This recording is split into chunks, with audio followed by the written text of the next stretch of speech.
Broadcast live.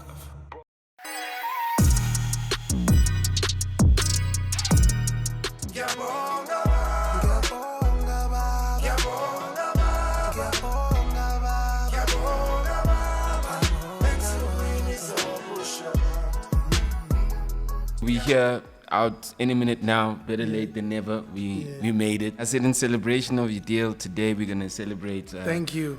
Play, congratulations. Thank you. You know. Thank you. And when you do it for the culture, we drink it. Yeah, and he literally changed his mind. He was about to drink water, and this is not some made up shit. It's real. Slikkour's about the culture. I saw you. Breaking your norm as well with somebody else. I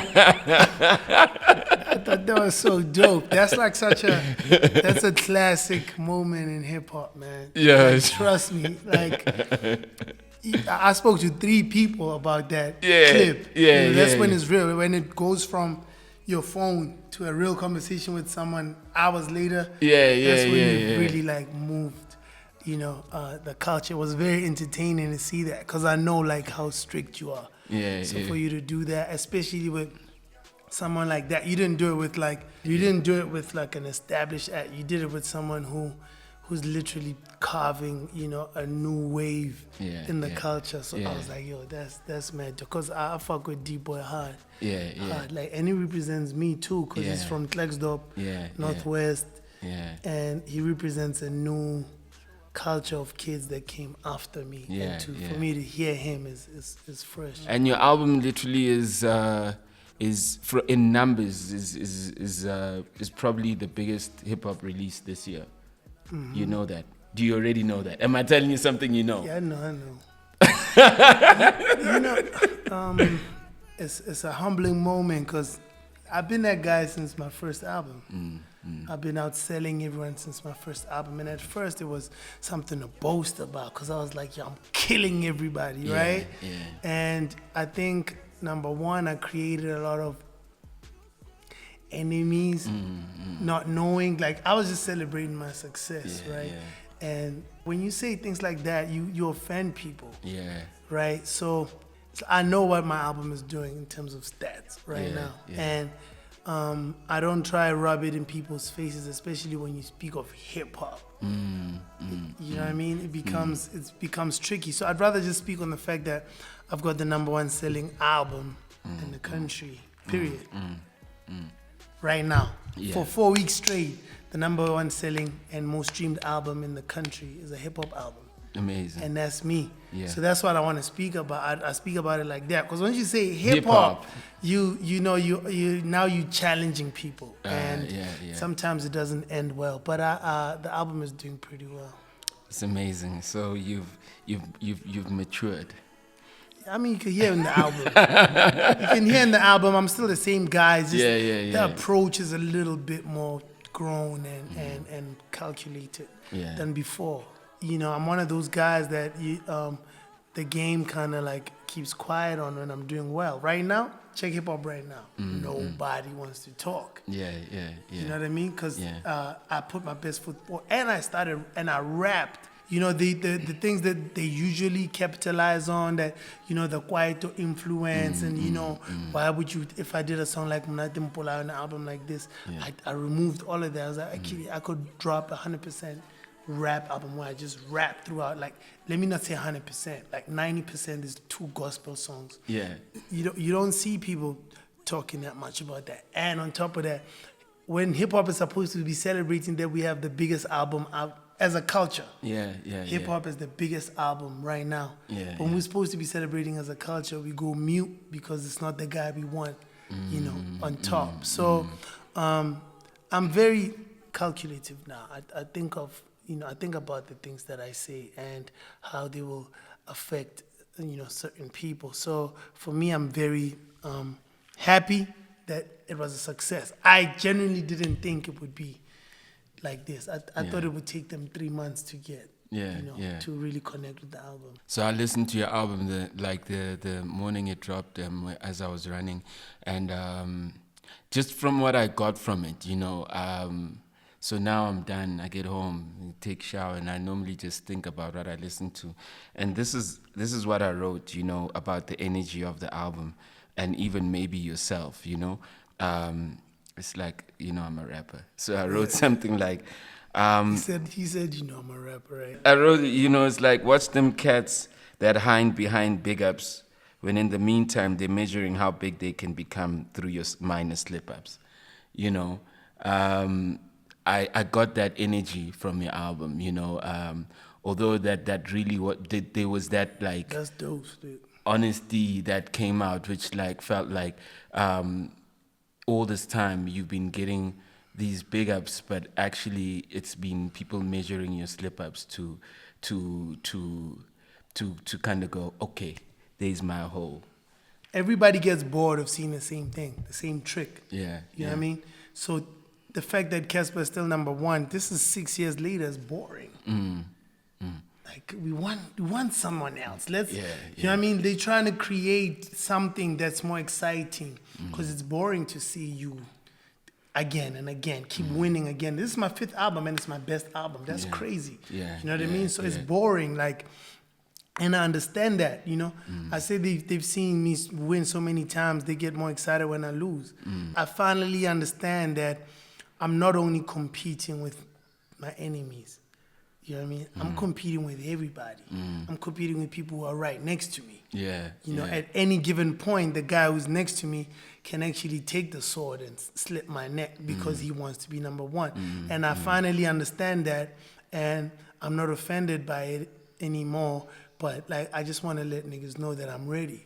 You know what I mean? If it goes there, I'm ready, and I'm finally, like, prepared to lose anybody who's right next to me, just for me to remain where I belong, because I worked for it. You know what I mean?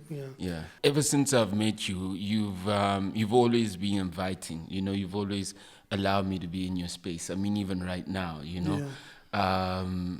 And it goes the same, with a guy like Rick. He's always been accepting and embracing, And I heard him yesterday, on another interview, and I could hear his pain, how he was talking. He was talking like he's hurt, with everything. But then he mentioned my name, and he said maybe it was the Slikour interview where I said what I said, and Cass must have taken that and maybe he kind of internalized it, because in the background we were still speaking, and I thought it was something that was going to be resolved in the background because we were speaking, it just literally made me feel like I was, I know it's bigger than me, but it's like I never made it better.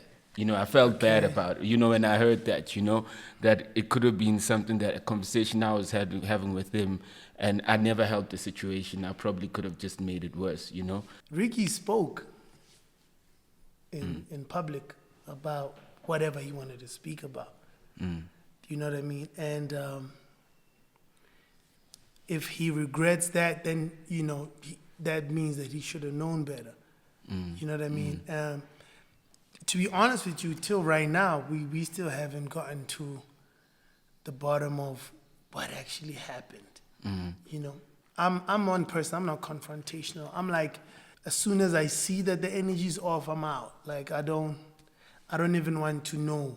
As soon as I see, unless you come to me and say, yo, 1 2 1 2, you know what I mean? So that interview, I remember seeing it, I was like confused, disappointed,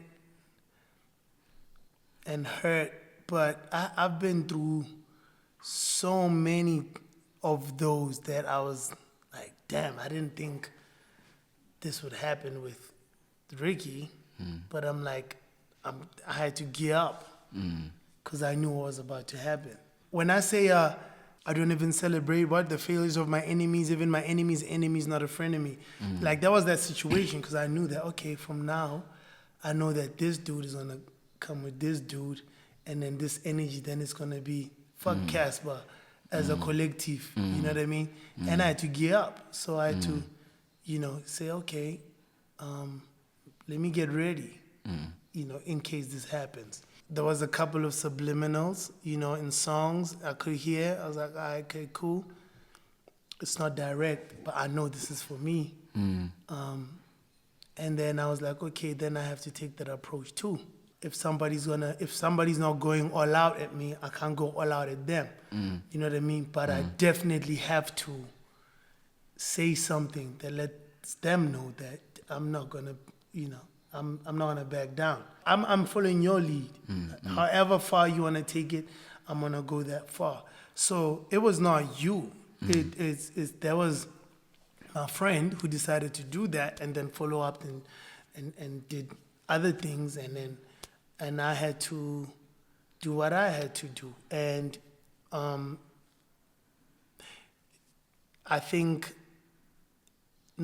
know Riky knows exactly how everything played out, because I saw that clip too yesterday. And I'm like, he knows. He's in the know of exactly what I'm saying, why I'm saying it, how everything played out, and how I feel, and why I had to do certain things.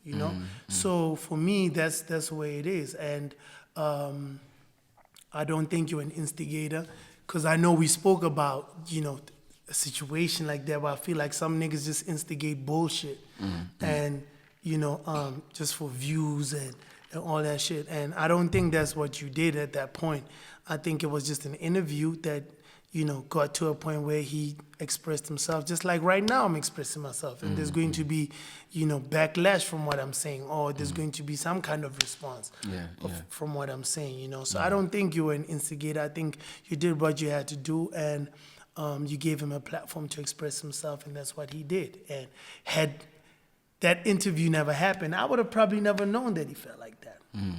People like you guys are the powerful guys, and if you guys are fighting from the top, it gives the guys below more reason to keep on bringing negative energy and keep fighting and keep hating, And I mean, I'm not saying it's your responsibility. I'm just saying for me, it's not that. I'm not coming from a place of disorientation.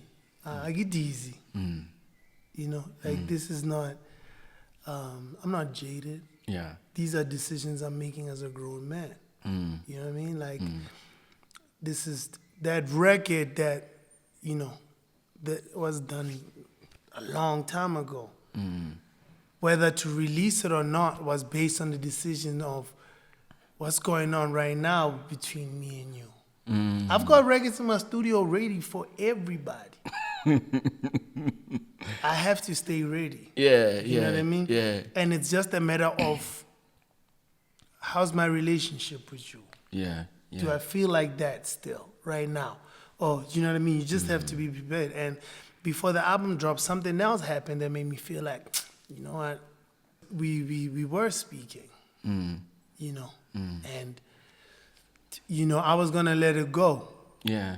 But then, something else happened that made me feel like this is never gonna end.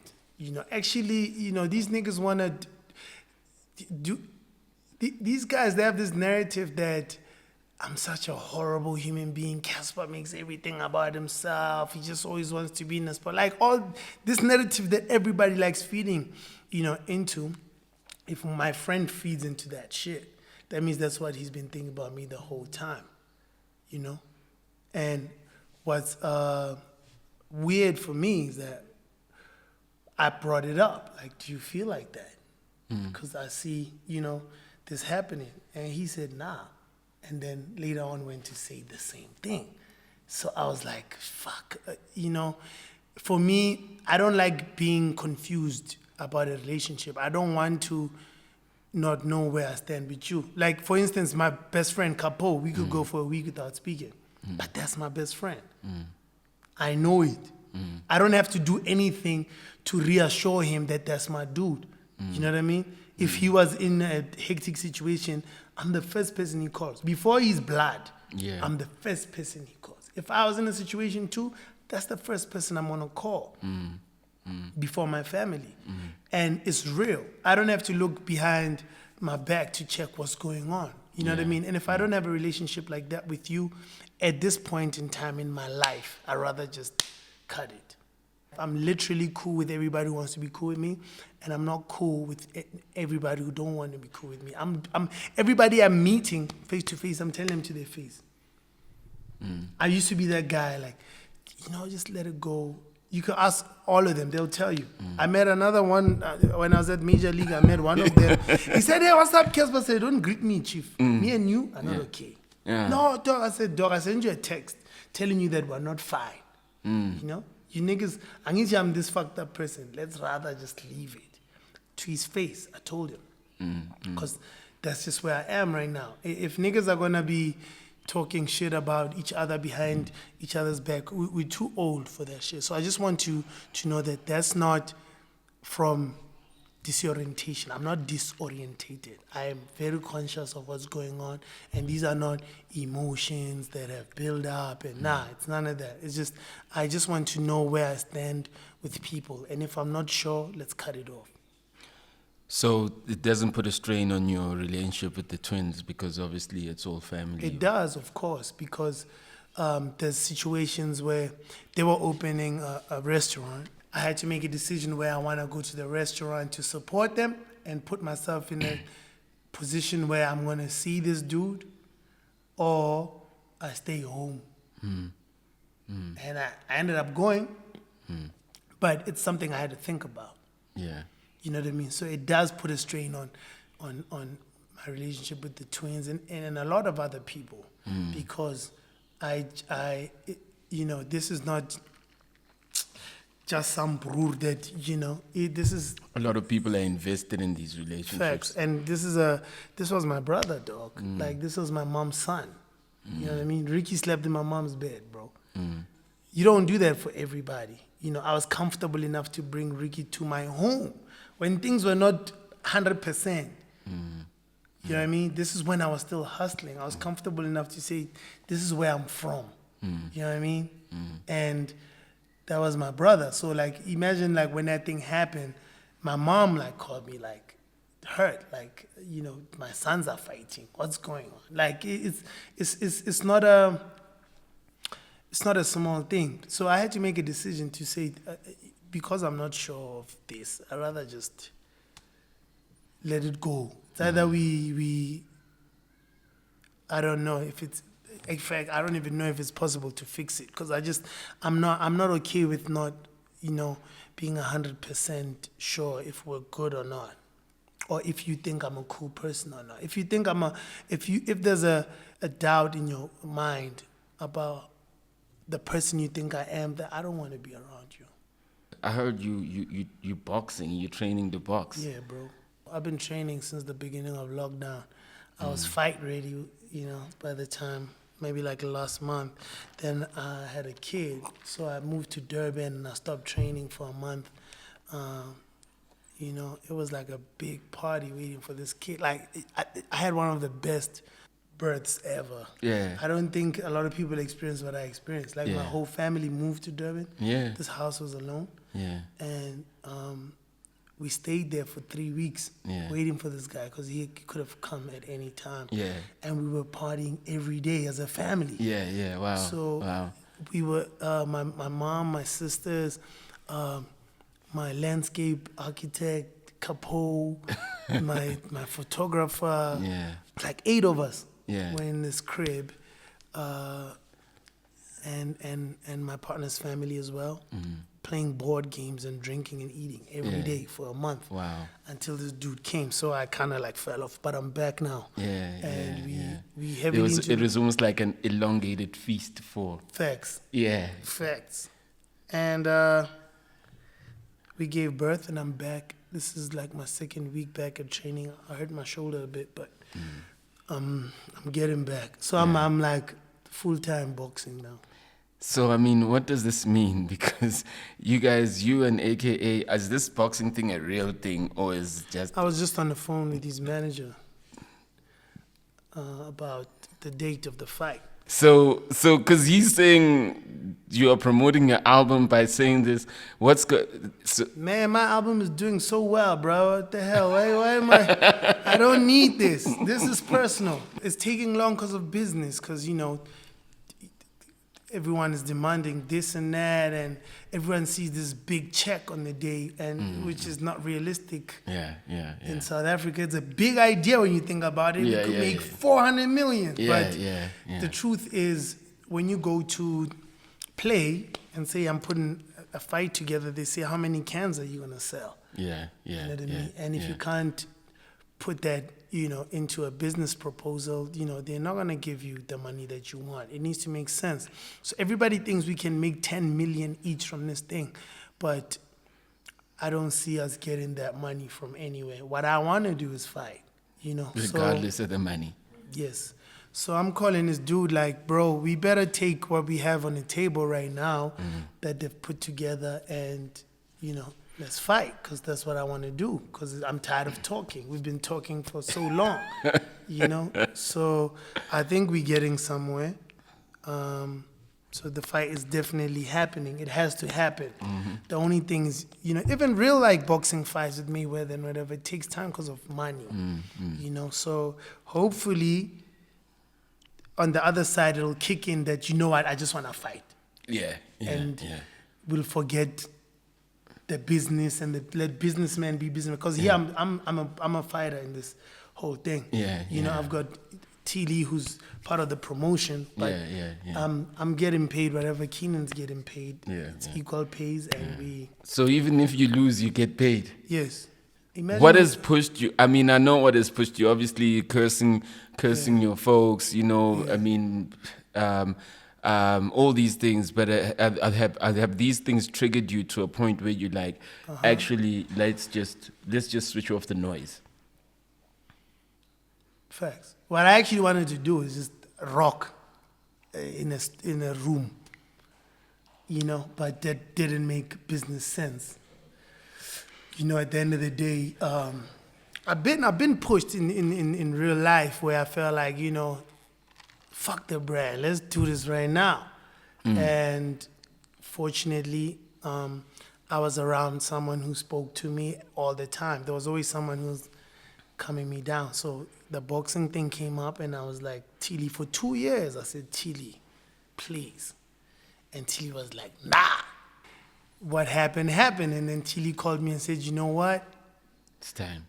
Okay, I'll let you do this, because you've been talking, and I can't stop you any longer. So let's try and put this boxing thing together. I make it legal, make it respectable, and not disappoint the culture and look like hooligans, because hip hop has worked so hard for us to get paid by play. What determines a man, and I said no, a man and anybody, is the power of restraint. Because, if you're with a woman, take for instance, you already know you could maybe outrun her, you could maybe beat her up, you could do whatever you want to do, you know what I mean? But it's the power of holding yourself back, and that goes as much as the power of money. Even women, if they have some type of restraint, that determines whether you're a girl or a lady, you understand? And I respected how you were able to kind of, during the heat of the moment, in public at least, clearly they were telling you to calm down. And I was going to say, how are you going to do it without people going, hey. Now, we talk with brands every day, like, hey, that day when the heat of this thing, dog, having a great team is important, because I was woken up by a phone call by T. Lee. Yo, you okay? Nah, I'm all right. Why? Oh, so you haven't carved? What? No, the brood is on social media going off. What's going on? It's like, nah, just check it and then call me. And then I checked it and I called him. And I was like, yeah, but fortunately, the first time he said it to my face, Tilly was there. And Tilly stopped me. Messi was here playing, and this guy walked up to me and said, "Your massa boost." And Tilly held me. And I was like, Tilly, like, I can't. And Tilly was like, please, I'm asking you. Just please, just chill. We'll figure it out. I heard it myself. We'll figure it out. And I was like, all right, cool. And we left. And so when it happened on social media, Tilly's like, ish dog, I can't tell you what to do, but we're in the middle of something, and please think of that. Yeah. You know? And then Samsung called Tilly saying, well, what the hell is going on? And then Tilly's like, how?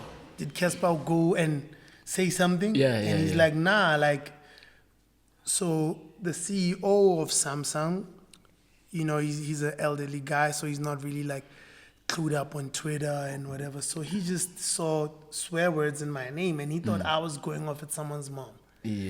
So they explained, no, it's the other way around. They were swearing at him. He's like, oh, okay, yeah, can he not say anything? You know, for now. So we chilled, kind of blew off. And then a few weeks later, Tilly called me to say, yo, okay, do you want to do this? And I said, definitely. I've been waiting on this moment. So let's do that. And then there was another promoter, I think EFC or whatever, was trying to put it together, but they thought it was a small thing. And then when they realized, yo, this is not some 1,500 people coming to watch type of thing, they were like, actually, nah, we can't do this. It's a bigger scale. So, and then called a few people around, and then that's how it happened. So he was out there talking like, yo, sign a contract. I remember, And I was like, bro, I'm signing another contract. It's worth more than this fight, so let me do that first. And then once we did that, then we went back and said, okay, you sign a contract. So now he's talking big money that we don't have, and, well, that the promoters don't have. So fortunately, I mean, hopefully, we'll figure that out. So are you guys talking and you speaking through your managers? Speaking through managers. We can't talk. I can't talk to that guy. Yeah, we'll talk in the ring. We'll have a great conversation. I know how it's gonna end. Even the press conference, you know, I don't know what's gonna happen because I know I can behave. You know, I could be chilled. On the night, though, people are going to see another side of me that they didn't know. You know what I mean? I'm this nice guy, always smiling, but trust me. It's an interesting twist to what Philip could have been. Exactly. I'm very, very excited. I was about to say to you, I'm more excited about the boxing fight than Philip. Yeah. Or any performance. Are you still going to have Philip this year? No, next year. Okay, cool. Next year, not this year. It's too much of a big production. Yeah. You know, like this boxing thing, man, is so, like, I can't wait till there's a date. like to say, okay, on the what of whatever, you know, December, January, March, whatever. But like now, obviously, you've got a little one now, you know, and don't you worry? More reason. Okay. Yeah, my kid's not gonna grow up being dissed at high school that his dad got knocked out. No.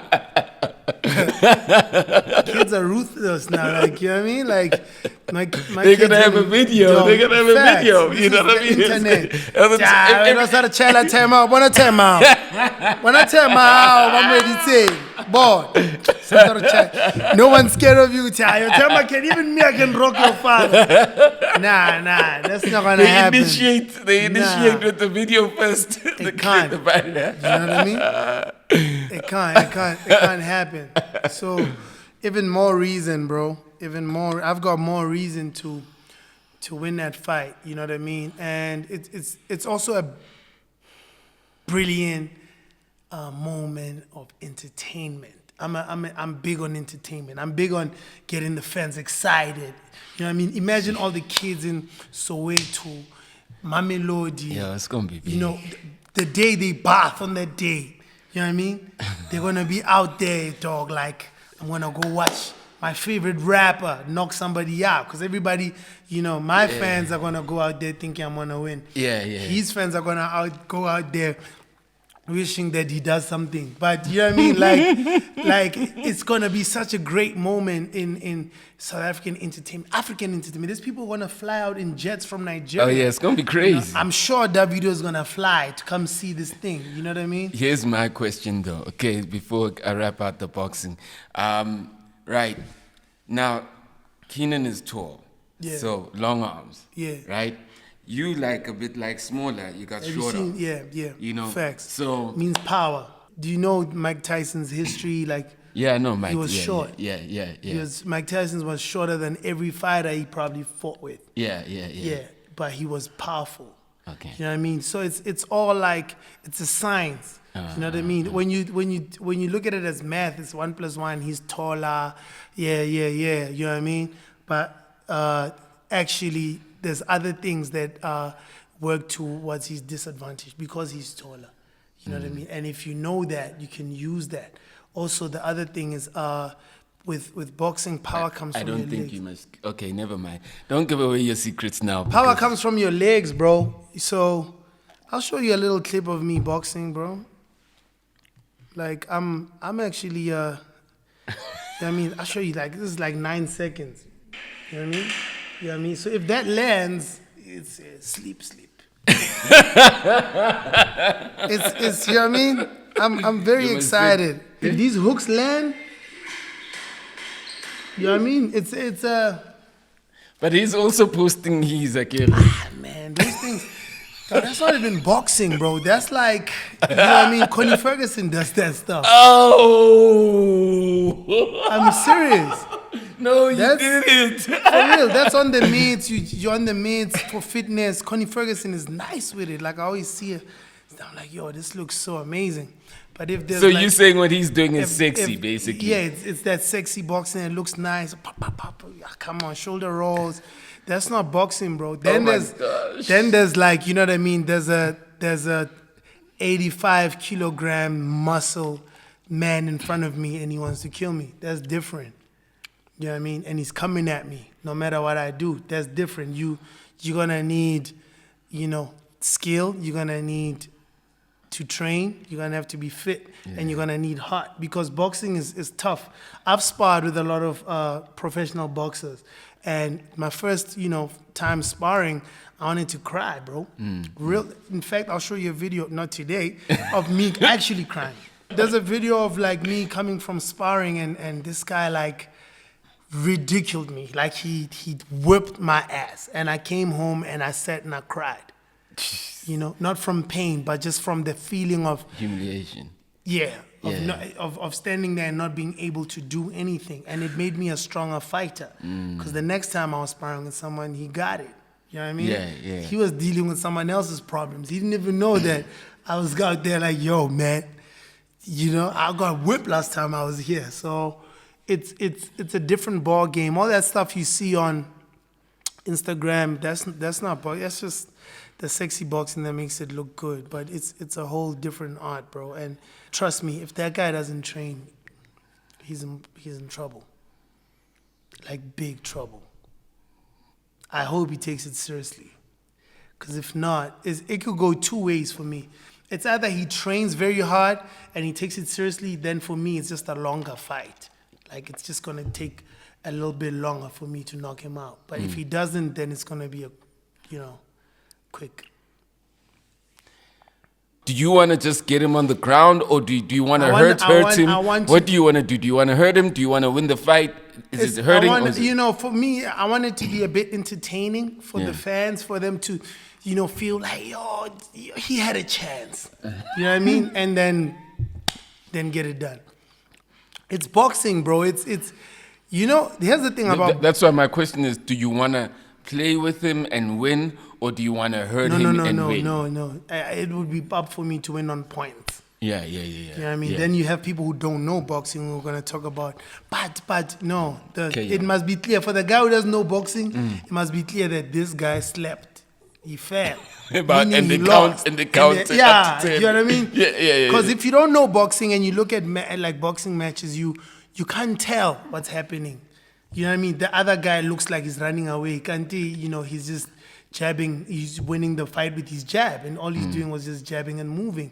But because you don't know, and the other guy just looks more aggressive, but he's not landing any punches, it'll look like, you know what I mean? I don't want that.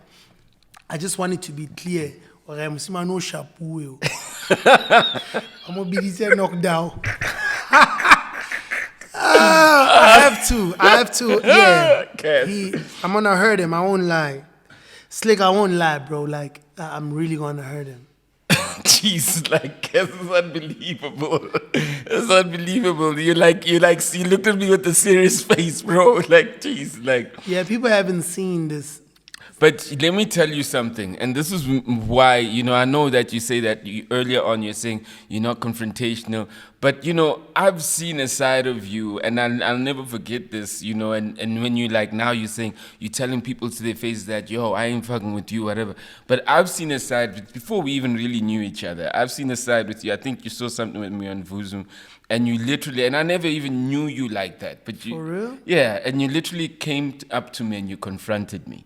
For real? But you had a bunch of goons at the time, I don't so you remember. literally came up to me, way. and you're not this big. You're like this kid. You come up to me, you go, yeah, so that interview, what's that all about, And you literally confronted me. And I said, yo, B, I don't even know I was stupid. I mean, you know what? I think what you are, when at key times you tap into yourself, your defense mode.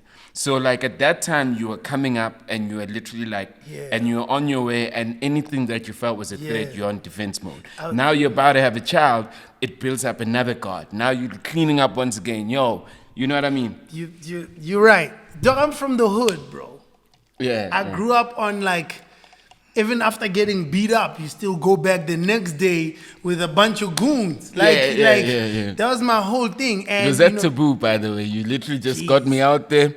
I was walking, and I'm always on my own, So I was minding my business, working on my own. I didn't know what I was dealing with. Slicker's not one to fuck with. Whatever. No. I'm telling you guys. Listen to the boxer. Listen to the boxer. Don't try it, Slicker. I listen survived. to the boxer. Oh, whatever. I'm here to tell the story. Don't listen to the boxer. Don't get ideas when you hear that and you start confronting Slicker. This guy's a charmer. This guy. Don't trust me. This guy's a charmer. It's not gonna work. I know. Trust me, Slicker. Yo, you gotta know. If you know, you know. Just don't fuck with Slicker. Me and my friends used to fight every weekend. We were literally in a party. We see someone who said something. It was that, But that ended really bad when one of our friends died one time. And he was not even part of the fight. He was in the house.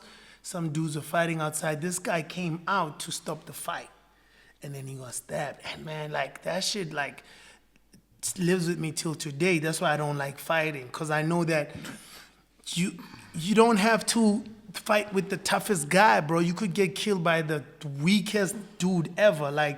Just because he got scared and he didn't know what to do and he used a weapon trying to defend himself, and now your whole life is fucked. Either you're dead or your eyes out. So I don't like fighting, you know what I mean? And it was a very tough lesson to learn, So for me, that kicks in now and then where, you get tested and you have to stand up for yourself. Yeah. But I've been fortunate enough not to let that fuck up my career. But the boxing thing is such a dope thing because, it's none of that. There's no weapons. You can be a hood nigga and get paid for it. Exactly. Basically. Yeah. And not be called a hooligan. And it's a sport. And South Africa has such a great history of boxing, bro. Of course, yeah. Very great. Ooh, a rich history, yeah. Bro. Yeah. So once I started training, then I tapped into that and I was like, yo, this is an art. Boxing is one of the best things I ever started just for my mind. I've learned so much, self-discipline, how to push yourself. There's moments where, you literally feel like you don't have anything and your heart gives you something, It's just like the movies. You see niggas in the movies where he's getting beat up and then he thinks of his master, wash on, wax on. And then this guy just wakes up, right? That's real life. It really happens, you know what I mean? There was a time, even today, I wasn't really feeling the way. I was a bit down and I saw that guy's face.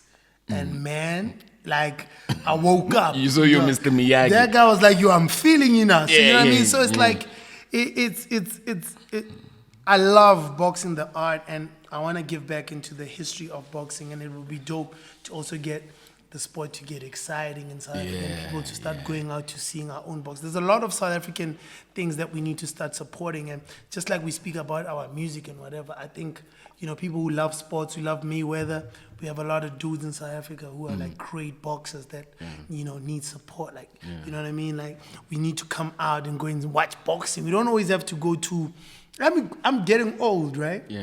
So I'm looking for other things to do.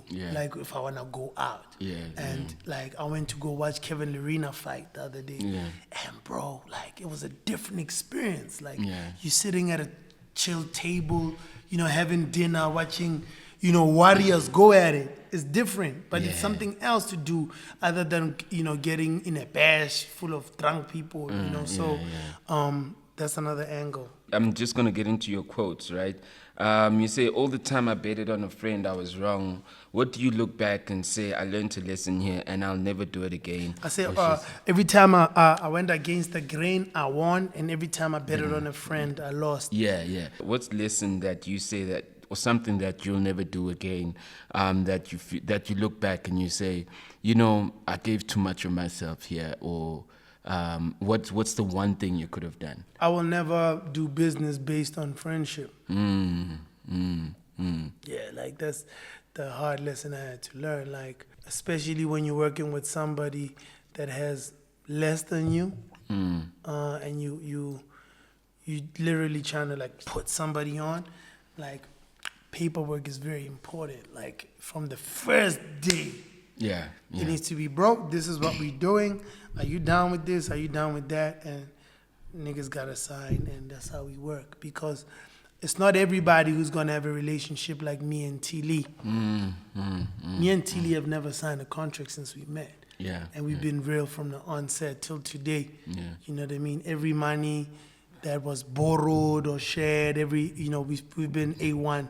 You know, as far as I'm concerned, we'd need maybe an audit to see if somebody's cheating, but I don't have any reason to even think like that. You know what I mean? All my business deals were like that with friends. You know, I would take people in, and today it's different. It's like you've never done anything for niggas. Business and friendships don't mix, bro. I mean, they do, but there must be some sort of paperwork. One-on-one, you say you've thought about taking your life. To me, you don't come across like that. I was wondering, what can push you that far for you to think like? Because you don't come across that way. From my second album, bro, I started dealing with like heavy anxiety and depression. Like from my second album was like probably the hardest to make. Because I had never experienced that amount of hate in my life, you know? It was foreign. I wasn't ready for that. And also, it's difficult, you know, trying to center yourself in the middle of all of this when you have so much power. You know what I mean? Like, power is dangerous. You know, like, at that point, I was using my power, you know, with everybody who was trying to, you know, come at me. I would like, you know, go off. So I started dealing with that for a long time, and then the beef started, and I remember there was a time I wasn't sleeping because I felt like literally like the whole game hated me, and I had all these things happening in my mind where I'd overthink and play these things in my mind. And then after that, then we got it right, and it's just back and forth. Now, coming to now, like recently, with like COVID and things slowing down, like it's like if shit had to go south, like for me, I know like a lot of people would celebrate that, right? So sometimes I ask myself if I would be able to take that, go back to Mufftown. This house is gone. Like, I'm that nigga who's telling niggas stories like, nobody did it like me. You know what I mean? I was at the Dome. None of you niggas, you know what I mean? Like, you know those grootmans, like when you're playing soccer there and then then, they ask you to pass the ball and they juggle a bit, but take and you're not, Antwana in my times. Like, I never want to be that guy in rap. Yeah. So part of my anxiety comes from that, like, and then most of my anxiety comes from real life. Like, one of my biggest fears is going to hell, bro. To hell? Like hell, like when I die. Yeah. Well, that's the quickest way to get there when you commit suicide, but carry on. Yeah. So, like, that shit fucks with me every day. Like, every day. So, spirituality is a big thing for you? Yeah. Like, every day for about at least 20 minutes in my life, that shit is, like, fucking with me hard. Like, fuck, I'm alive. Like, I touch myself, I think, like, yo, like, life is, like, so hectic. Like, I didn't choose to be here. Why did I have to live? Like, can't I just be an angel and look over people? Why do I have to be, like an actual being and go through this and know that I'm going to have to die? Why do I have to die? Like, you know what I mean? Like, that, I'm being real with you. Is it a fear of death? I do fear death, because I feel like sometimes, like, I ain't living the way I'm supposed to. Like, sometimes I feel like I'm not worthy of going to heaven. You know what I mean? But, like, I hope I get there.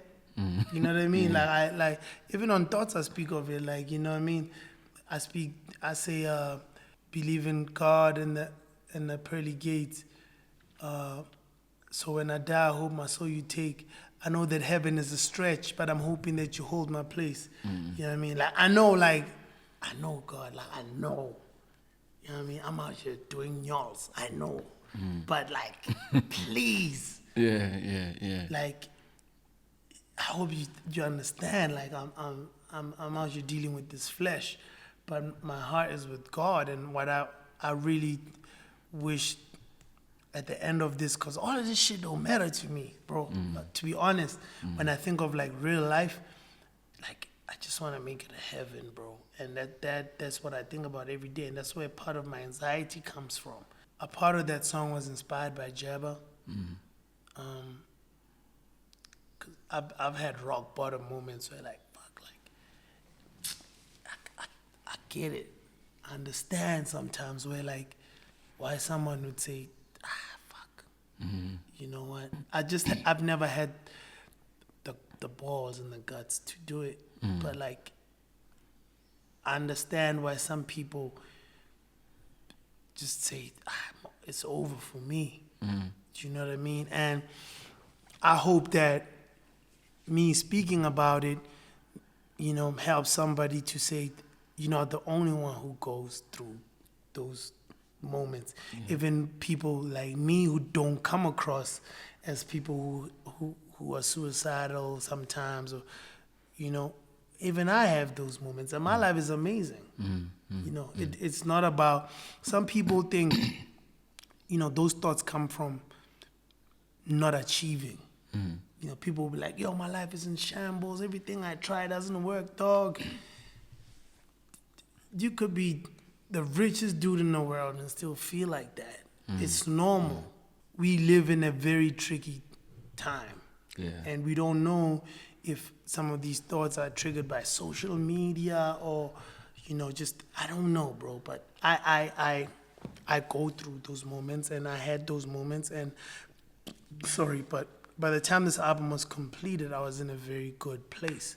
And now that I have a son, I'm living for him now. You know what I mean? Everything as simple as eating, bro. I don't want to just eat. Yesterday I was watching a Big Pun documentary of, like, obesity and what it did to his health and how he died. Like, and I was thinking about my son more than anything. You know what I mean? I want to live long enough to be in his life as long as I can and teach him things. And I don't want him to go through some of the things that I went through, or I don't want him to go through, just him living without a dad and hearing these stories about how great his father was, but his father's not there. Or how his father was beaten by AKA.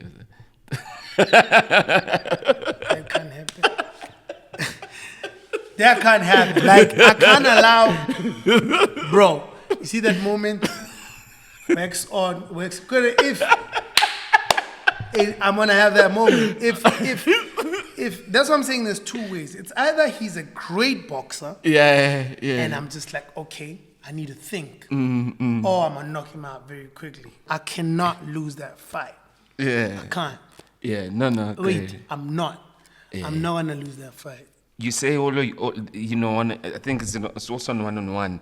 You say all of your favorite rappers wore Cassper Nyovest hoodies, and I think that it's important to give people an indication of your merchandise stats, because fortunately you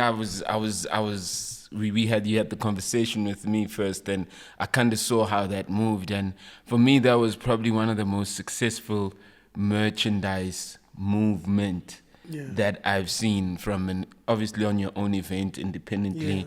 I just felt that it was just important, just for people to remember actually that your merch game has been you've been a trailblazer. Bro, the only rapper who sold more merch than me is WHP. Wherever you go, you would see Jabba's face. That was huge. That was the guy. So, but in my school, we had a shop, bro. The first month we made 500,000 from that shop. Goddamn. Besides it being so successful, I was talking about the influence. I see people's fans talking at me sideways. I'm like, your favorite rapper? He's got a picture with my hoodie on. Respect me. Yeah. You know what I mean? Yeah. Your favorite rapper? I'm his idol. He'll never say it right now, maybe, because he got a bit of clout or whatever. But all these dudes that come after me, I'm their idol. I'm the guy that they even when you listen to their raps, that's how they want to live. I live like that. For real. So, and I hear the shots from these guys as well, but you wore my hoodie. So I was talking about the influence of, how, niggas gotta respect me. I'm not a joke, bro. Your favorite rappers wore Cassper Nyovest hoodies. And it's a fact. Then I started seeing the pictures come up. I was like, all right. People reacting to it. That's crazy. But also, besides just the store, I mean, the way the merch was moving also at the concerts. At the Dome, we made 300K. Yeah. That night from merch. Merch. And I've never won an award for that shit, but I was nominated, and I think I was probably one of the first rappers to get nominated for merch. Because everybody else, it was like brands. Wu-Tang is an actual brand. That's what they do. You know what I mean? I'm a rapper, and I was nominated for that. And it made me, that's one of the things that made me realize, oh shit, we're doing something different. And my fans go crazy, bro. Right now, they're fighting with me for merch. Every day I'll post, I'm out jogging, say, but where's the merch? You know what I mean? And I appreciate having such a fan base. Today, when I was bathing, I was thinking about the fact that I don't think there's too many rappers who can dictate what their fans should listen to. When niggas drop albums, they have to think about what's going on out there. True. People are listening to this. Let's make a song that sounds like this. You know what I mean? That's how everybody's thinking. And you can hear it with the singles that they drop. All right, here's a wave. You're trying to get on the wave. I can come and say, all right, you guys are listening to this. Let's listen to this. And they come and they listen. And I'm very blessed to have such a fan base because I'm able to express myself however I want to. You use the word blessed, and I'm digressing. One of the things about you not worrying about getting to heaven is in the midst of it from the outside. You wouldn't have what you have. Firstly, and I'm not talking about the money. I'm not talking about I'm just saying the accountability that you have if you actually were not fulfilling the purpose and doing the right thing. And obviously, when you have a newborn, it literally puts you closer to fulfilling what you really need to do. So you are here because you are totally in touch with who you are. And I sometimes see you posting these spiritual posts, and I'm going, oh, how involved are you? God, Jesus, How really involved are you? Is it real? Is it not? But you keep doing it. You're consistent with it. Yeah. And I think that yes, you're a rapper, but you don't know how you keep spreading the gospel through your success, through your positivity.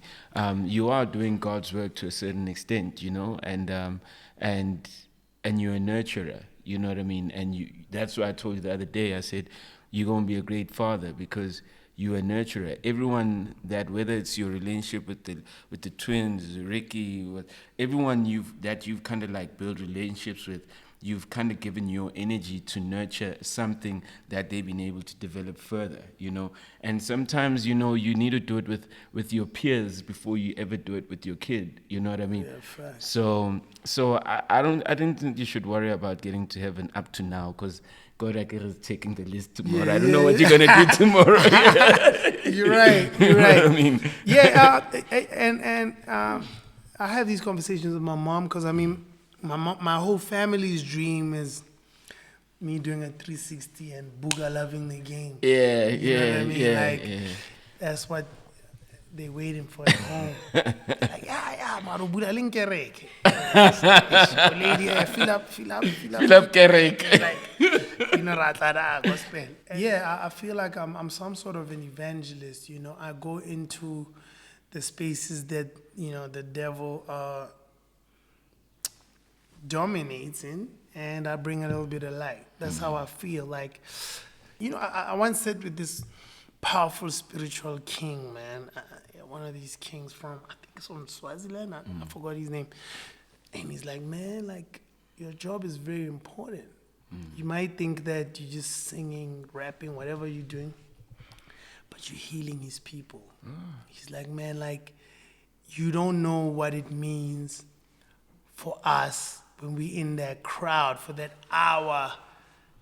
You don't understand what it does for us. You think you're performing and going home, but for somebody, it's like, it's healing, bro. And not only me, like musicians in general, your job is important. Like, your job is to heal. So you have to be very conscious of the content that you put in your music, and be very conscious and cautious of the energy that you put in your music, because for somebody out there, it could be pushing them in the wrong direction. And try your best to heal and help people through life.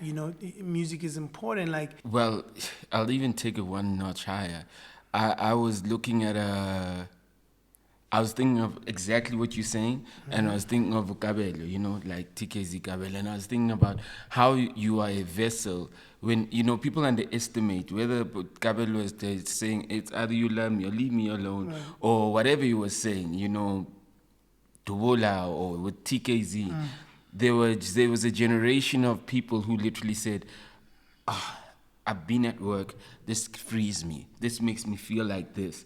Kabelo literally, TKZ, in his TKZ persona, in his solo persona, he literally, even before he got to church, he literally, through his music, he's been healing.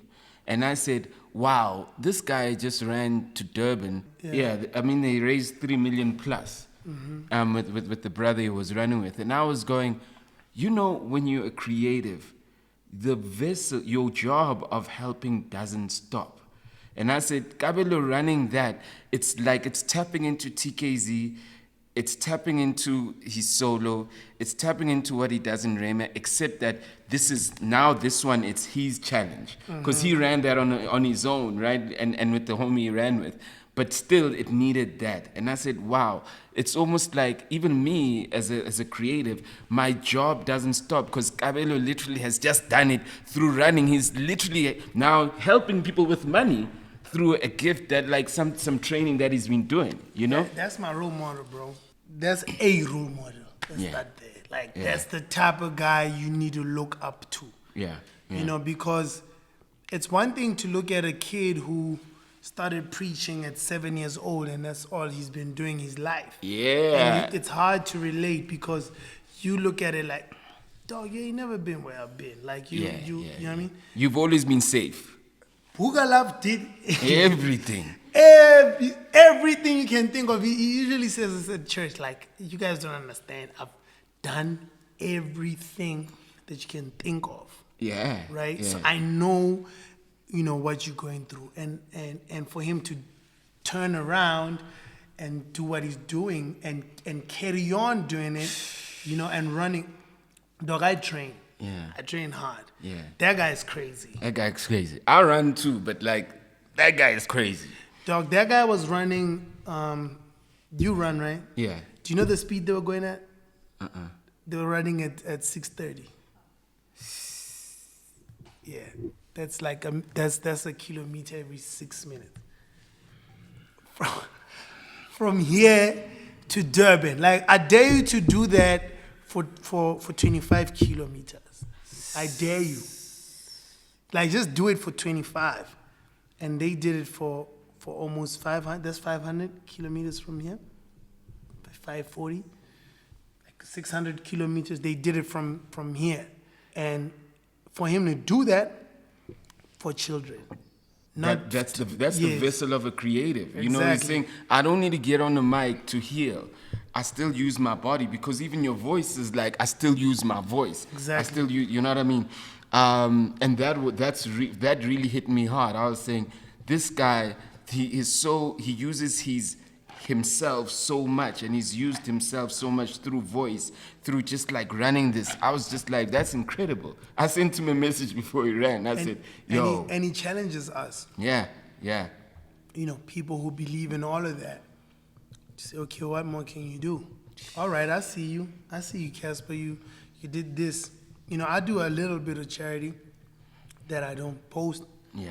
But like, I do my thing, and him doing that is like, I see you, but like, you know what I mean? You're not doing enough with your voice, and that's Boogalaf after the catalog. I'm still within, my reign. Outside the catalog, that's powerful. Yeah. Outside the catalog, outside what comes with catalog, mainstream, etc. I agree with you fully, dog. And that's what we need to do as musicians, as creatives, as entertainers. Heal people. Heal the people, feed the people, help the people, because you are for the people. And, if it wasn't for the people, you wouldn't be where you are. But that's not like some psychology to I know like people like using that mentality to say, we put you there. And I mean, I'm not trying to do that. I'm just saying like, as much as you're healing people with making music and whatever, there's other ways where you can apply yourself, just like Boogalaf, to keep healing and keep giving to the people. I wanted to ask you, when do we cross the line with Cassper?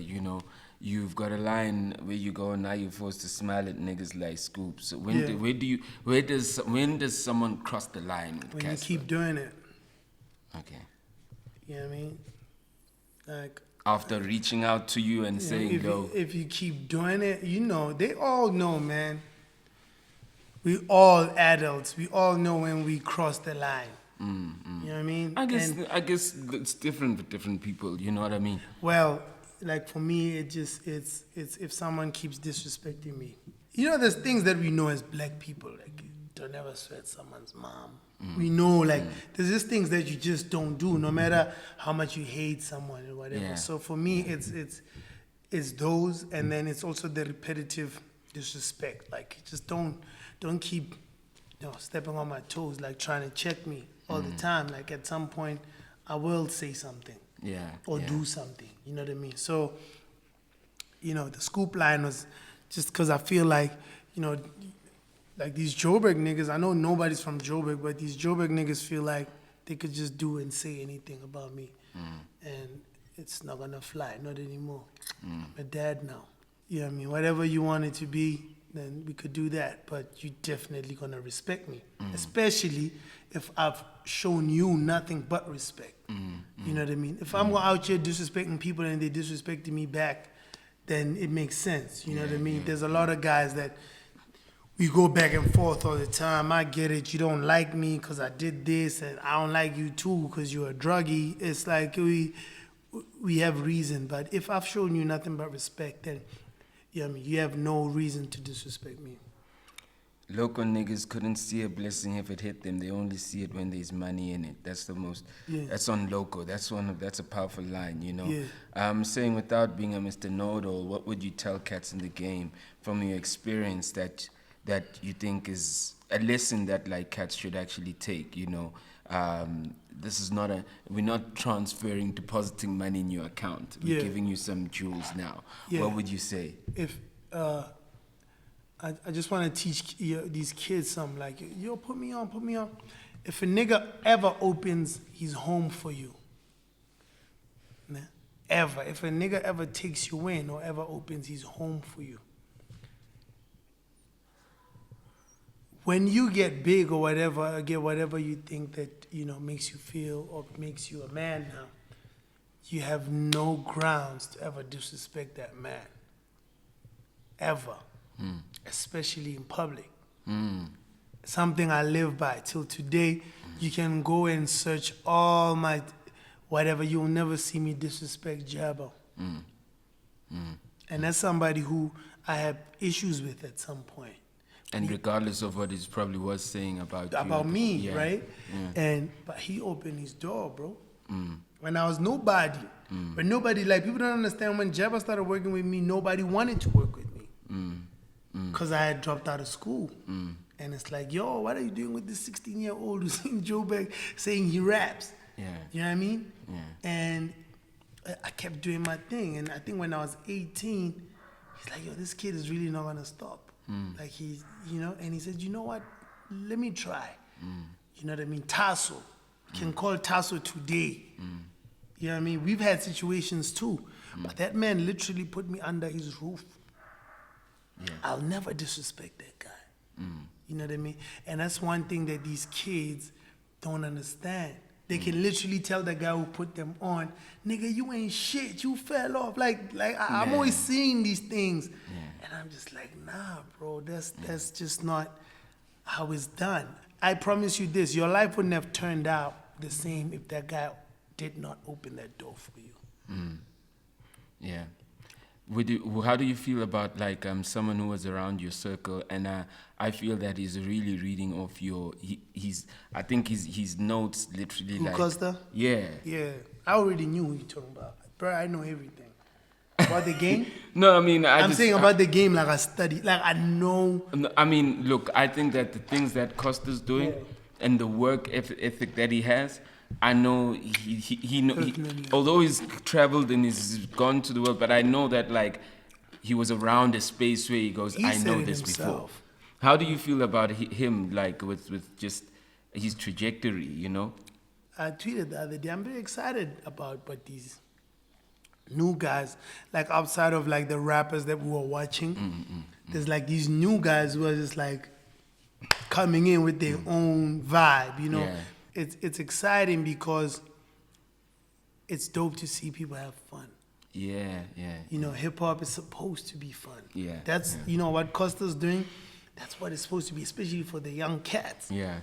You know, not everybody is gonna rap like Nasty C. Yeah. You know what I mean? Like, not everybody is gonna be as, you know, conscious and thought-provoking as Shane Eagle. You also need a guy who's gonna come here and entertain us. You know what I mean? And get us vibing, and that's what Costa's doing. Like, he's not trying to be the illest rapper alive. He just wants to bring a vibe, and he believes in himself. And he packages his stuff so well, and you know he's got this I think he called it Titch Gang or something that he's building, and you know. And that's Cassper Nyovest all day. Like, that's all I was doing. I was like, I wanted to be the best rapper too. But in the beginning of my career, I kind of like, you know, I don't know if I pushed it that much, like where I could rap. And people hear me rap on this album, they're like, wow. I'm like, dog, I mean, this is, I've been rapping. It's just maybe I didn't make a project full of rap. So with Costa, he's, you know, it's like what I did. I just came with the energy and pushed, and you're not gonna ignore me. Yeah. You're gonna know my name. You know, with the crazy hairstyle, I had a ponytail. It's like you know a whole image that people can't ignore. You're gonna know my name. You're gonna vibe to my stuff. Even if there's 6 people in the crowd, I'm gonna perform like there's 45,000. Like that's you know us all day. And because he was traveling with me, he saw this happen. I think that he's one of the guys in the new who can actually help the new wave to actually be inspired to kind of like go, let's actually be more product driven, more accessible. Not only him, bro. Like Focalistic too. I mean, wait, but Focalistic is when I look at Focalistic is almost like and I don't want to say he like Costa's almost like in the Joburg kind of wave kind of thing. Yeah. I think Focalistic is already up there. He's already like playing. Like he's doing. You remember when I told you about Focalistic? Yeah. When was it? It was 2 years ago. 2.5. Yeah. Just before my beta, I told you. Yeah.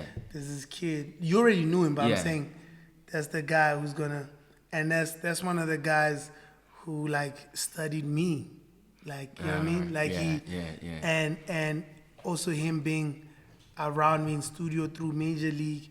You know what I mean? He's one of those guys who listen and then go and do. He's smart. You know what I mean? He's very he smart. Absorbs. So those are the 2 guys that I look at and I'm like, shit, like they remind me of myself so much. Blueprint. Like when I was younger, you know, and when I was more fearless and more nothing to lose. Yeah. You know what I mean? Like, cause when I listen to Foca, I hear this confident, like, you know what I mean? It's too easy. He's in his pocket. You know what I mean? Yeah. So Costa with him as well. I also hear this confident, like energetic guys, like 2 different guys, but this one is more like hood and I do it for the hood.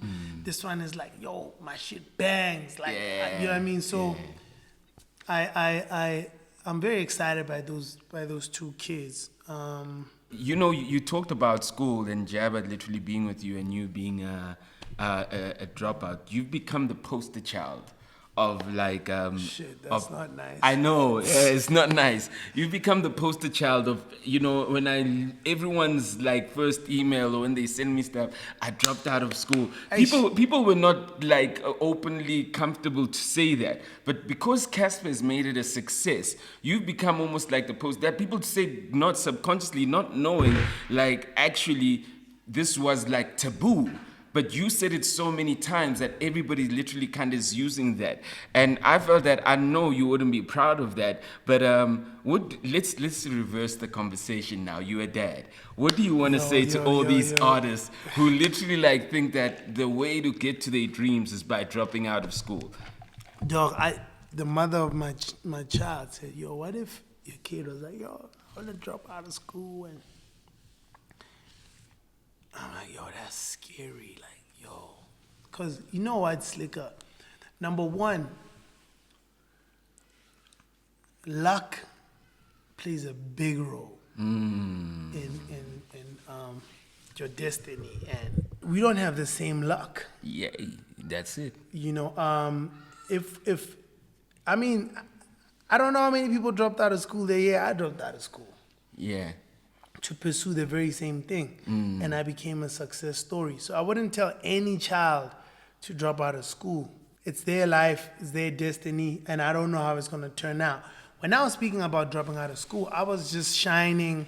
I just wanted to tell people to believe in their dreams. That was my point. My point was like, you know, you can start from scratch and take risks and believe in your dream, and you could make something out of yourself. So what I'd say to kids, or not just kids, people who look up to me, who want to leave their jobs or whatever to pursue a music career or anything, it's not as easy as it looks, number 1, because I was in Joburg for 8 years before anything happened. Damn. I was here for 8 years, bro, before Gusheshe, you know. So, you know, if you're gonna do that, you need to keep in mind that everything, they say it takes 10,000 hours. Yeah. You need to be prepared for 10,000 hours of grinding. Of nothing. Of nothing. You don't have nothing. So the story of the Cassper Nyovest you saw and you got to know, that's like after my 10,000 hours of grinding, of working for this thing. So I wouldn't advise anybody to drop out of school because you might not be as resilient as me. Bro, I slept on a mattress, dog. My mattress was probably like this size. My neck is so, I'm sorry. Yeah. When I use, there's these green mattresses that they have in prison. My grandmother had that mattress at home. So when I came to Joburg, because I didn't have a bed and a place to stay, she gave me this mattress. And I slept on that mattress for 3 years. It was just a place where I laid my body. I didn't even care, bro. And that's why I'll never forget that guy took me in even when things were not cool for him. And we this first studio we built with our hands. I was out there like knocking nails because I just wanted to record. So I don't know if these guys can go through that. You know what I mean? Like most of these people want to drop out and just get in the game, and it doesn't happen like that. Especially, you know, with the attitude of open up the industry. We didn't say open up the industry as we open up yourself. Yes, you know. So I don't think I would advise anyone to do it, but I would also not stop anyone from believing in their dreams. I think you're in charge of your own destiny, and if you believe that you can do it, then don't blame me if it doesn't happen. I was wondering about Egyptian cotton, how you kind of got Anthony Hamilton on the joint. Oh, through WhatsApp. For real? Yeah. Well, I mean, WhatsApp, bro. What, did you send him a message? Or? Exactly. Say, yo. So where did you get his number from initially? I mean, I met him here. This all, you know what I mean? Yo, Cassper, what's good? Oh, wow. I'm going to send you something. He gave me an email. Yeah. It took 3 days. It was done. Yeah. You don't meet too many Americans who are like that. They'll give you the runaround for a long time, bro. I've recorded with them. I've met with them. They were friends. And it gets tricky when it's time to do the work, you know. So with Anthony, it was really, really, really dope. I actually wanted to show you something before. This is how I started talking to my girl. She posted a kid in 2016, and I said we should make one. And she messaged me. I was like, hello. I said, let's make one. And she messaged me. I tried calling her. She didn't answer, you know. Wow. And then, you know, after a month, she says, baby daddy. And I was like, yo, I'm serious. This is 2017. This is 2017, January, right? 15 January, Yeah, and she was like, man, I'm serious. What are you saying? And I'm like, no, I'm ready. This year, I'm like, yo, you're playing games. And that's how we started speaking. And 3 years down the line, I give away the time. We've got a child. Wow. So we started speaking about having a kid. That was our initial conversation on social media. I had known her before, but I hope she wasn't with nobody. But even in 2016, you were also everywhere yourself. Yeah, but I'm just hoping. Okay, whoever she was with, Meaning she didn't respond. I'm just saying, you were also everywhere. Yes. Yeah, you're still also. I was moving. You're also busy, yeah. Yeah, that's what she was saying. You're a celebrity rapper with a celebrity chick. I had a hit list, bro. I was like.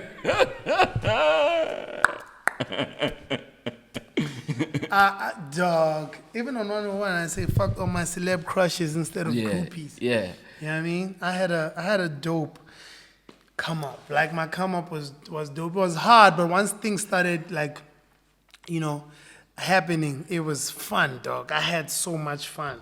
And I'm glad, like, you know, my mistakes don't follow me till today, where I could have, you know, made a big mistake at that point and you know have to deal with it now. You know, I had a child at the right time. You know, I'm healthy. I didn't catch some shit. Like, you know what I mean? One thing that a lot of people aren't aware of, which I can at least say I'm aware of, is when you're in the public, you get exposed to maybe 10 times or 100 times more women than a person who does like an average as a man. You know what I mean? And I mean, look, for me, I've never been, but there's this line that Big L really resonated with me with Big L, where he goes, I smash more than most niggas do. I smash more by accident than most niggas do on purpose. You know what I mean? And that was my. There were two lines. There were two lines I lived by. It was that one and the Nas line, which goes, I got no game. It's just some bitches understand my story. You know. Yeah. So that's what I lived by. Cause so I go, you know. When you live that life, though, it is so hard to find the person and know what the right person, who the right person is. Yeah, I mean, for you, how long? I mean, although y'all were talking about that, and I'm sure you were still playing, you were still being a charmer there. You know what I mean? What is the moment that goes, okay, this is the one, she's the one? You know, man. It's like it's. Firstly, the resistance. It's like, oh, she different. Yeah. You know what I mean? Because, I mean, at that time, I was picking off everything. You know what I mean? I was the hardest kid. Like, and I was a fresh kid. And I have an amazing personality. I'm funny. Yeah. I'm humorous. So, like, girls like funny guys. Yeah. So, you know, so if you're a celebrity and you funny and you got money, it's yo, that rhymed. Yeah. And... it was working out for me, you know? Yeah. And then, so when, you know, the resistance is like, oh, all right, she different. And then you start pursuing her a little bit more. And once I, like, met her family and started getting exposed to the people she hangs with and hear how people talk about her, and I'm like, man, she's different. Like, she that's someone I would like to try this thing with. You know what I mean? She knows and understands her worth. She wasn't excited by my fame or my money at all. Also, she comes from a good family, so my money was not even... My girl has more money than me, probably. So, like, my money wasn't, you know, exciting. Yeah. It was, you know, the other things. Like, I was, you know, I had to work and show her, like, yo, I'm really trying to do this thing with you. And it took a while, bro. A while. It took a long time for her to hear me out. Yeah. You know? Yeah. So that's when I knew, like, you know, this woman knows her worth. And once I started spending time with her and seeing how she treated people, you know, I was like, yo, this is someone I can be with, because if she has respect for innocent, then, you know, we can click, because I have respect for innocent. You know, some people don't have respect for other people just because of, you know, what they do or their status. My girl has respect for everybody, and just how how she treats people, how she speaks to people. You know, it was those things that kind of made me think I could be with this person. Like, she's an amazing human. And also, I was thinking about having kids, and I'm like, yo, this person, like, she loves kids, and the way she took care of her brothers and sisters' kids, you know, I was like, I could leave my kid with this human being when I have to go to work. If anything had to happen, you know, life happens, she's not someone who's going to use my kids against me. It's those things that I had to consider, and I think I picked the perfect mother, man. I think I'm very confident about my decisions of, you know, who I decided to be with in these times. And they do say that, like, the statistics of choosing the right person is crazy, you know. Egyptian cotton, you know, you talk about someone is looking at Cassper as a goal of wealth, and I always wonder who you looking at, you know, who you looking at, because, like you say, you know, there's always someone richer than you somehow, some way. Yeah. My mentor, Keith Butongo, that I rap about, he's a billionaire. That's another role model. Like, not only money, but just the way his family is structured, and he has a functional family amongst the businesses that he runs. Like he's a dad. Like it was his birthday last week, and I was on. I did a video call. He spends most of his time in London, so he's there in his house in London, and he has like 7 kids running up and down while I'm talking to him, and it's such a beautiful moment. He's in his Versace robe there in the background talking to me, and you have these little kids playing. Hey, Cassper! I'm like, yo, this is for me where I want to end up. I ain't trying to be that 65-year-old who's at sumo, trying to, outshine the 20-year-olds who are out there with their mother's budget. You know what I mean? That's not where I want to end up. Even if I'm in the club when I'm 65, it wouldn't be because I'm trying to outshine these kids. It would just be like, I'm just a wild grandfather and I'm just out there turning up with my grandkids and whatever. So that's the one guy I look up to. And in Egyptian cotton, I speak a lot about, that, like flexing with my family. I was telling one of my friends, my dream used to be, I want to go to Hawaii or Miami with a bunch of my boys, and we're just going to go out there and blow 2 million rand. And that's like what I used to dream about. Now, my dream is to take a jumbo jet with my family and go to Miami with my jet and go turn up with my family. I see my kids like turning up. You know what I mean? It's like the same thing, but it's like, it's different when you think about it. Like, it's the same amount of money. Going to Miami and coming back is like 2 million, not like it's 2 million going there and 2 million coming back if you own a jet. So that's what I dream about now, and I look up to Keith Butongo, and because of that. Like he every time I'm with him, he speaks about business, God, family. Like, there's not a lot of black guys, man, who are making that kind of money, who talk like that. The minute you spend a bit more time with them and they get a bit intoxicated, they start talking about bitches. And it's like, man, you old, bro. Like, and it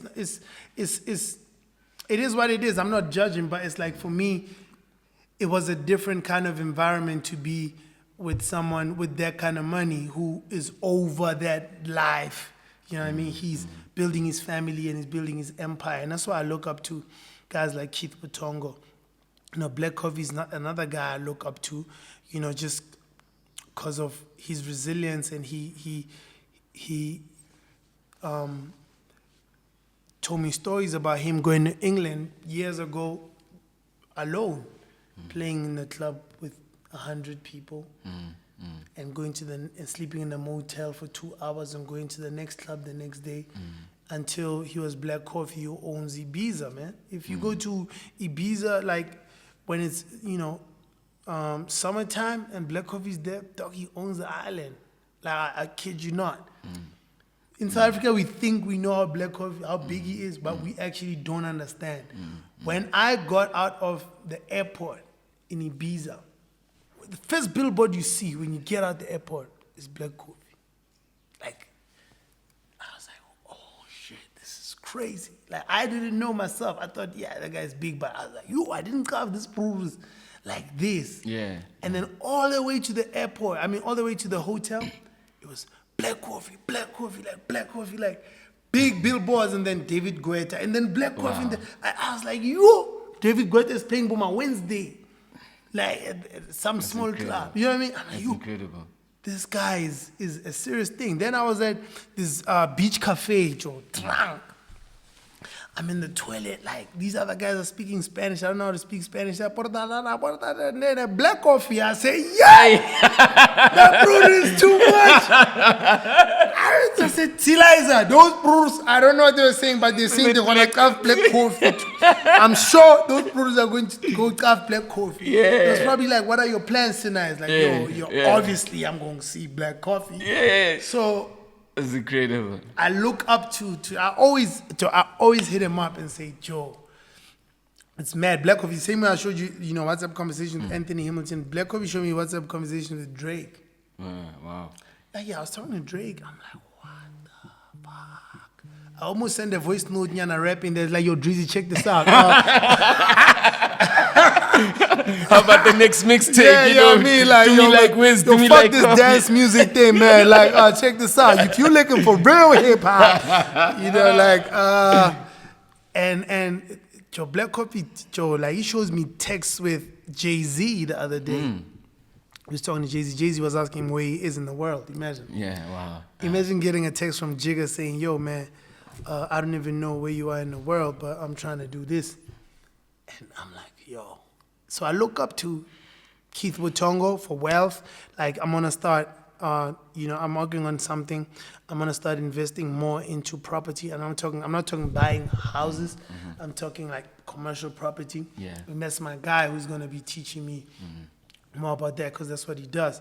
But in terms of just entertainment and how to build a brand and push it, to the limit, like Black Coffee is the guy I look up to. Yeah. On like Sesfigile, you start by saying, ask me one question, am I rich right now? Yeah. But you don't give us a straight answer. Are you rich? Do you consider yourself rich right now? Then I say, all I know is I got AP on my wrist right now. That's all I know. So if you consider that rich, then I'm rich as a bitch. Okay, so that's your answer. It's based on your perspective of I'm rich. I'm not wealthy, but I'm rich. I got money coming in all the time. Yeah. So, but rich is not enough. I still have worries. Yeah. As to, when COVID-19 hit me, I stopped building my studio. So I'm not wealthy. I'm not that type of dude where if it had to stop right now, I'm going to be good for the next 8 years. You know what I mean? So I'm not there yet. But rich, I am. I make a lot of money all the time. I can buy a few things. I can do cool things. You know what I mean? I can maintain. Imagine, I maintained my life from March to now without a show. So it's different. My monthly expenses are different. Yeah. If I had to disclose that, it'll make niggas understand we ain't playing the same game. Just the salaries I pay every month, and nobody, all my employees were paid from March till now. No shows. And I didn't have to. But I still paid them because that's family and they had people to feed. You know what I mean? So I do make a lot of money, but I'm blessed enough to always have someone who wants to elevate me. Like people like Keith. I've got a few mentors that are always willing to uplift me and take me higher and carry me. On Mwanesu, Noctula, Amadimon, you go into the drill side of things, And I was just wondering, what is the significance? I mean, like you did Amadimoni and you gave Pop Smoke like a shout out, and I felt maybe it's a generational thing, but like, I mean, Pop Smoke's popularity, and from a mainstream perspective, was only a few months, right? And I'm not even talking about like party. I mean, those are the songs that really like threw him up. I'm just saying. But in mainstream, is a few months. I was like, yo, how? And I see it with Nipsey Hussle. People like when Nipsey Hussle passes away, and I'm like, yo, this thing of ours of literally showing love when people die. Particularly people who I feel that like they haven't really. I mean, Tupac earned these stripes, right? Yeah, but it's a perspective. It's a perspective. But with Nipsey's different. I mean, Pop Smoke doesn't. Nipsey's a bit different. Yes, but Pop Smoke with for me. Pop Smoke, he hadn't, done his thing yet. He was about to, and that's what's painful about his death. He was, dog. Shit is in the Nobody was gonna do anything this year. It was gonna be Pop Smoke. Yeah. It was gonna be his year, like when Migos had Bad and Bougie. Yeah. You know what I mean? It was definitely Pop Smoke's year, but he didn't have. He hadn't done his thing yet, which is sad. But I think the way he had impacted, the young people in America, I think, that's why they ride for him that hard, because it's like, yo, this was our guy, But with Nipsey's different because he did earn his stripes. Like, no, Nipsey. If you are a Nipsey fan and like the indie side of things. He did things differently. Like one thing I remember is when we were I think we were still in high school, Nipsey dropped an album and sold it for $1,000. I remember, You know what I mean? And me studying the indie side of things, me and Jude, we were talking about that. It's like, yo, that's crazy. And I said, I'm gonna charge them $250 for mine. I feel Nipsey because I do feel that Nipsey. I mean, I've been following his journey. I think he was on the cusp of just not musical success, but something else. You know what I mean? That he was going another trajectory. I just felt that like Pop Smoke for us to. I sometimes feel that we also, even locally, you know, when I was listening to the joint, Ahmad Dimon, I just couldn't grasp. But why did you give him a shout out? Oh yeah, it's because I was inspired by him. Yeah. Like the shout out was genuine because I was listening to drill. He brought like such a swag to drill music, and I liked it. And I hadn't been inspired to make rap music or club bangers or hip or whatever you want to call it in a long time. So, because I was bored by the trap thing. I was like, fuck. I couldn't do it. And I'm like, fuck, man. So if I make hip hop again, I'm gonna have to sing. I don't know, you know. And when I heard Pop Smoke, I was like, okay. Like, you know, that's a vibe, and then and then he passes on, you know, and then Tweezy sends me a beat, and I'm like, dog, I was actually listening to Pop Smoke, so it's so dope that you sent me this now. This is right in my alley. So that's when I started making the drill, and that's why I say RIP to Pop Smoke. And obviously the dance moves as well. You know, I definitely from Pop Smoke. Like when I vibe to these drill things, it's like, you know, his thing, and I don't think it would have been cool to dance like someone and be inspired by him and not, acknowledge it and act like this thing always existed. Nah, dog. Okay, no, that's fair. Look, I mean, you gotta understand. I'm not close to the detail of how everything happened, but obviously, I was just looking at but Joe, is that necessary? But then when you say it, kind of evoked that. Trap or the 808 kind of thing is more party, but it kind of evoked the spirit of, oh shit, I can do party on this because it's not like, if you're saying it that way, then that makes sense. Because when I heard it, I was just like, I mean, maybe you also don't know how big you are. I'm just like, but Cass, why are you putting yourself so? It was just because I was inspired by That's fair. That's fair. There's nothing to that. I also think it's whack for niggas to be inspired by niggas and act like they're not. You know what I mean? Like I heard a lot of, I've heard records where it's like, man, you definitely chopped this from me. Yeah. And the craziest thing is most times it happens with, my nemesis. I'm like, dog, you definitely took this from me. And it's so funny because they act like they don't see anything.